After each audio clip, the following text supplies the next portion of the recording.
Le maire de Limoges, Roger-Émile Lamberty, a organisé un point presse à l'hôtel de ville concernant l'avenir de la cour d'appel de Limoges, suspendue à une décision du ministère de la Justice. La ville de Limoges est quand même le lieu emblématique du ressort du tribunal. C'est extrêmement important que nous soyons tous unis autour de notre population et pour défendre notre population.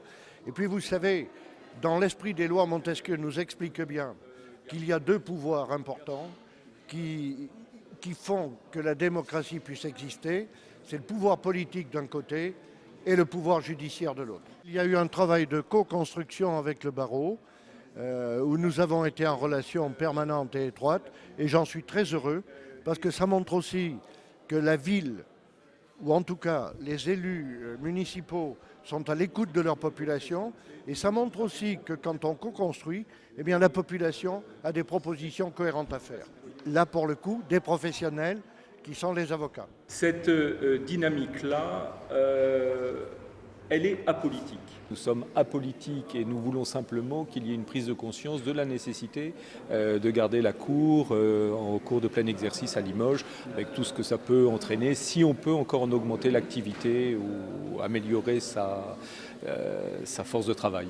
La cour d'appel de Limoges couvre les 3 départements, Haute-Vienne, Creuse et Corrèze. La cour d'appel fait vivre des fonctionnaires, des magistrats, des fonctionnaires de greffe et puis des avocats qui sont des chefs d'entreprise.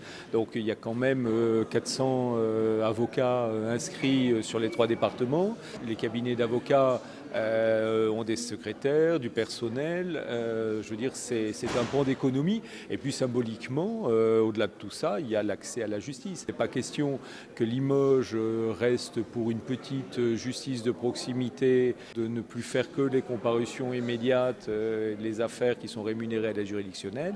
Ça serait remettre en jeu la façon dont nos concitoyens peuvent avoir, dans une proximité relative, mais quand même dans une proximité, peuvent avoir des jugements rendus dans un temps qui est un temps malheureusement long, 10 à 12 mois à Limoges, mais qui passe à 24 mois à Bordeaux. Et si tout était balancé sur une seule cour d'appel, eh bien à partir de ce moment-là, ça serait 3, 4, 5 ans. Vous ne pouvez pas imaginer ni que tous les avocats bordelais absorbent le contentieux, ni que la cour d'appel de Bordeaux puisse faire face. Enfin, c'est inimaginable.